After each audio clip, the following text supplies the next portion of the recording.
Saludos y bienvenidos para esta sesión donde estaremos revisando el capítulo número 20 del libro Química, la ciencia central, titulado Electroquímica. Tema, como todos aquí en el realmente interesante, altamente relacionado con nuestro día a día, con la modernidad, muchas cosas que si no fuese por electroquímica no las tendríamos en nuestra vida cotidiana, especialmente todo lo que tiene que ver con los aparatos electrónicos móviles, dígase computadoras, em, tabletas, teléfonos sobre todo, ya que el tema electroquímica está sumamente relacionado con lo que son las baterías y la energía portable. Así que pues es súper interesante ver cómo eh, la química está involucrada en este aspecto tan importante para nosotros en la vida moderna. Y con todos los desafíos que existen eh, actualmente y de cara al futuro respecto al suministro de energía en los hogares, en las comunidades, en las industrias, en los países, realmente el potencial de crear energía o eh, obtener energía a partir de medios químicos es sin duda una alternativa que ha estado adquiriendo cada vez más preponderancia, sobre todo, como decía en las baterías, la capacidad de los materiales químicos de almacenar energía y poder entregarla de manera controlada. ¿Sí? Sin duda, la aplicación más fuerte eh, que tiene este tema en la actualidad es los vehículos de transporte eléctricos, los cuales utilizan baterías y eso es un principio químico que está ahí em, relacionado. Entonces, em, sin duda, ¿verdad? Es un tema increíblemente interesante y útil. Así que esperemos poder entender lo que está aquí en el capítulo, disfrutar de todo este conocimiento que nos colocan por acá y bueno, sacarle el máximo provecho. Como siempre, estaremos aquí revisando las secciones del libro. Tenemos como sección número uno los estados de oxidación y las reacciones de oxidación. Recordaremos que ya en algún momento acá en el libro, el capítulo 4 exactamente, habíamos visto diferentes tipos de reacciones especiales. Las reacciones ácido-base, las reacciones de precipitación. Y en aquel momento también hablamos de unas reacciones llamadas reacciones de oxidación-reducción o en un nombre más abreviado, reacciones redox. Em, y ahí vimos que básicamente este tipo de reacciones lo que tiene en particular es que los materiales iniciales y finales no tienen los mismos números de oxidación, lo cual implica que hay reactivos que están perdiendo electrones y otros que lo están ganando. Al final, esa pérdida y ganancia de electrones es un flujo de electrones que pasa de un material hacia otro. Y un flujo de electrones no es otra cosa más que electricidad. Entonces aquí es donde viene la unión entre las reacciones químicas y la generación eléctrica. ¿Sí?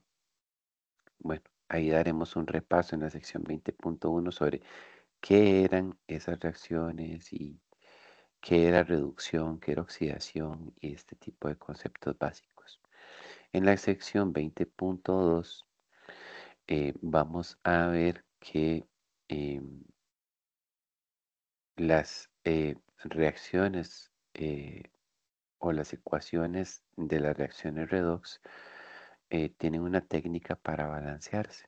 Entonces, ahí las vamos a ver. Normalmente son reacciones en las que eh, hay intervención del ion hidronio, que lo vimos cuando vimos ácidos y bases. Y también el agua está involucrada también en este tipo de reacciones. En la sección 20.3 vamos a ver lo que se conoce como celdas voltaicas. Las celdas voltaicas son em, aquellas donde está ocurriendo una reacción redox espontánea. Entonces, estas celdas em, generan electricidad, ¿sí? No es de que se les aplica electricidad para que la reacción ocurra, lo cual sería aplicar un trabajo y enlazándolo con el capítulo anterior sobre espontaneidad. Si yo tengo que aplicar un trabajo externo, entonces no es espontáneo. En las celdas voltaicas trabajamos con reacciones espontáneas, o sea, yo pongo los materiales juntos y de natural ellos tienden a generar la electricidad o a llevar a cabo la reacción redox. Ujú. Entonces vamos a ver cuáles son las características de este tipo de arreglo de, de celdas y qué cosas tenemos que observar ahí para lograr entenderlas y estudiarlas. Ujú. Eh, un punto muy importante se desarrolla en la sección 20.4 porque es una sección en la cual vamos a ver algo que se conoce como los potenciales de celda.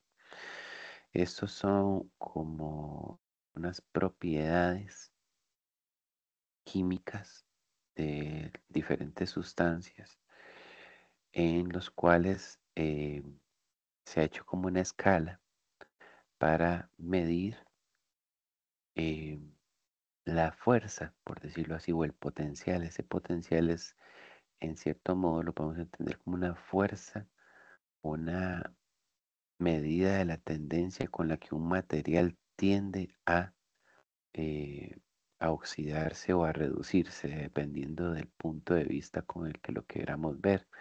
Pero normalmente los potenciales de electrodos se tabulan para reducción, ¿sí? Entonces, normalmente esos potenciales o esas fuerzas se miden se denominan potenciales estándar de reducción. Es una medida de la fuerza o de la intensidad con la que un material tendería a reducirse. Y como veremos en el repaso que vamos a hacer, reducirse en química significa ganar electrones. El capítulo continúa. Aquí tenemos otras secciones adicionales. En la sección 20.5 tenemos un enlace con el capítulo anterior. En el capítulo 19 habíamos visto lo que significaba la energía libre y habíamos mencionado que la energía libre era una medida de la espontaneidad de una reacción. Si la energía libre, si el cambio de energía libre era negativo, la reacción iba a ser espontánea y si era positivo iba a ser no espontánea. Entonces vamos a ver que eso en las reacciones redox eh, vamos a encontrar que el potencial de celda, eh, o sea, la tendencia con la que los materiales tienden a reducirse, está íntimamente relacionada con el cambio de energía libre. Entonces, será súper interesante ver ese enlace entre los dos conceptos. En la sección 20.6 vamos a ver cómo se calculan los potenciales de celda, pero en condiciones no estándar. Y ahí vamos a ver una ecuación importantísima y súper interesante llamada la ecuación de Nernst. Eh, entonces,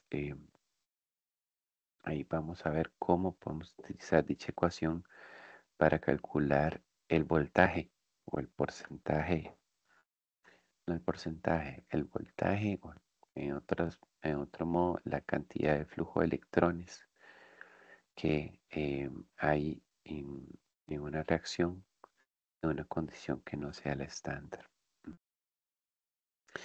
Bien, y el capítulo finaliza con algunos temas relacionados eh, o algunas aplicaciones, ¿verdad? Vamos a hablar un poco sobre baterías y celdas de combustible. Eh, También vamos a hablar sobre qué es la corrosión o la oxidación de los metales. ¿Sí? Eh, Todos hemos visto que los metales se derrumbran. Eso tiene que ver con electroquímica. Entonces, en la sección 20.8 vamos a ver un poco sobre eso eh, y qué factores intervienen en la corrosión. Y finalmente, el capítulo cierra con eh, una sección dedicada a la electrólisis. La electrólisis está relacionada con las reacciones redox no espontáneas. O sea, que si recordamos el capítulo 19, algo no espontáneo puede ocurrir. Sí puede ocurrir, pero yo tengo que obligarlo a que ocurra. O sea, yo tengo que aplicar un trabajo sobre la reacción o sobre el proceso para que vaya en el sentido no espontáneo. Porque espontáneo significa que solo el proceso va hacia una dirección dada. Entonces, esa dirección hacia la que va, de natural, sin que yo lo obligue o aplique un trabajo, o en este caso aplique electricidad para obligar el proceso a ocurrir, él ocurre solo. Entonces es espontáneo. En electrólisis, lo que veremos es que yo debo más bien aplicar electricidad para obligar a la reacción a irse en el sentido no espontáneo. Y eso tiene muchísimas aplicaciones. Podemos adelantar que las aplicaciones también en esta búsqueda de la seguridad energética es la electrólisis del agua. Al agua se le puede dar electricidad para obligarla a irse al sentido no espontáneo y formar hidrógeno y oxígeno. Si yo tengo hidrógeno y oxígeno separados y los pongo juntos, el sentido espontáneo de ellos sería reaccionar, liberar un montón de energía y formar agua. Em, en la electrólisis del agua lo que hacemos es tomar agua, darle electricidad para regresarnos y formar hidrógeno y oxígeno. Porque eso es importante, porque el hidrógeno es altamente combustible y altamente energético. Entonces, em, ha estado eh, teniendo mucha preponderancia últimamente en el sentido de producirlo como una sustancia que puede ser un combustible alternativo, limpio, generado a partir de energías renovables sin contaminación. Entonces, lindísimo, realmente. Y bueno, vamos a iniciar a revisar todas las secciones a continuación.